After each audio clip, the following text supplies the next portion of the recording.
다음 기사 보겠습니다. 최근에 쉼없이 문제 상품이 발견되는 알리익스프레스와 테무 소식 많이 보셨습니다. 이번엔 우리나라도 아닌 해외에서 발생한 사건인데 어린이용 잠옷이 화상을 일으켰다는 내용입니다. 기사 보고 오겠습니다. 호주 당국인 경쟁소비자위원회는 테무에서 판매된 어린이 잠옷에 대해 지난 14일 리콜 조치를 내렸습니다. 호주 당국에 따르면 해당 잠옷에 그려진 유니콘과 공룡, 행성 등의 그림이 어두운 곳에서 형광빛을 띠도록 만들어졌는데요. 이 부분이 열이나 화염원에 노출되면 심각한 화상 우려가 있다며 실제로 어린이가 심각한 부상을 입은 사건이 발생했다고 밝혔습니다. 해외 일부 매체는 해당 사고 소식을 전했는데요. 사고를 당한 소녀는 전신 13%에 달하는 큰 화상을 입고 수차례 수술과 치료를 받고 있는 것으로 전해집니다. 호주 당국은 문제의 제품이 이런 위험성이 있는데도 경고 문구를 표기하지 않았다고 지적하며 판매처인 테무가 환불 책임이 있다고 설명했습니다. 해당 잠옷은 국내외 소비자들이 이용하는 테무 사이트에서 지난해 10월부터 올해 3월까지 판매됐는데요. 테무 측은 호주 당국 및 판매자와 긴밀히 협력해 영향을 받은 고객들에게 전액 환불을 지원하고 있다고 밝혔습니다.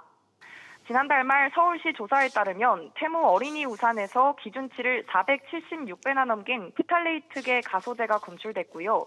이외에도 어린이 모자, 자전거 등에서도 기준치를 훨씬 초과하는 유해물질이 나온 바 있습니다. 싼 가격을 무기로 테무 등 중국 이커머스들이 국내 소비자들을 끌어모으고 있지만 반복되는 유해물질 논란에 정부 등 관계기관도 사후 조치에 머물러 있는 실정입니다. SBS 비즈 최윤아입니다. 국내외를 막론하고 이런 상황이 펼쳐지니 두 쇼핑 플랫폼의 자정작용이 이루어지게끔 근본적인 개선책이 필요한 것 아니냐는 목소리가 힘을 얻고 있는데요. 아직 전격적인 움직임이 관측되지는 않았습니다만 정부에서 일부 시정 조치가 나왔다는 기사도 많이 보셨습니다. 이 기사도 보고 오겠습니다.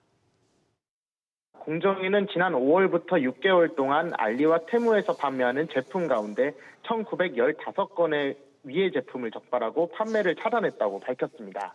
품목별로 보면 가전, 전자, 통신기기가 631건으로 가장 많았는데요.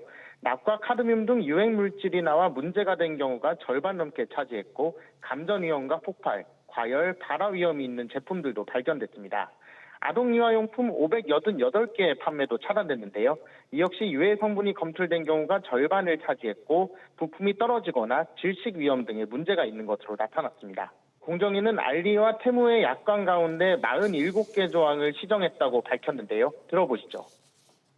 알리 테무 쇼핑몰이 위해 물품의 유입, 개인정보 유출 등의 통로가 되고 관련 분쟁이 늘어나는 상황에서 약관상의 플랫폼 사업자의 책임을 면제하고 소비자의 권익을 침해하는 장치를 마련해 놓은 것을 빈틈없이 적발하여 시정하였습니다. 당초 이들 플랫폼 약관에는 문제 발생 시 입점업체에만 책임을 물리고 플랫폼은 어떠한 책임도 지지 않는다 등의 내용이 담겼는데요. 시정을 통해 플랫폼도 일정 책임을 부담하고 국내법상 손해배상 책임도 지도록 바꿨습니다. 또한 개인정보를 사실상 무제한 수집하거나 소비자가 올린 후기 사진 등을 플랫폼 마음대로 쓸 수 있도록 한 조항도 수정하고 소비자 민원에 대해 연락 경로와 분쟁 해결에 힘쓰기로 했습니다. 하지만 반복되는 유해성과 품질 문제에 대해 정부가 사후가 아닌 사전에 적극적인 대응 방안이 필요하다는 지적이 계속되고 있습니다. SBS 비즈 정대한입니다. 다만 현재 구조적으로 이런 플랫폼에 있는 수백만 개에 달하는 상품을 미리 검증할 수 있는 방법은 없습니다. 단속을 하더라도 매일매일 새 상품이 쏟아질 테니 또 근본적인 대책은 되지 않겠죠. 다만 현재 알리나 테무 등에서 실제 소비자들이 소비하는 금액은 국내 플랫폼에 비하면 한참 작습니다. 국내 쇼핑몰에서 지난 2분기 인당 10만 원 안팎을 쓴 데 비해 알리에선 3만 원대, 테무에선 10,000원도 안 되는 돈을 썼다는 추정치도 나온 바 있습니다. 자, 그렇다면 현재 상황을 정리를 해보면 소비자는 많이 사지도 않는데 단속하는 인력만 계속해서 새로운 상품을 검증해야 하는 상황이 펼쳐지고 있는 셈이죠. 이런 사회적 낭비를 막기 위해서는 결국 플랫폼이 스스로 문제를 해결해야 할 것으로 보이는데요.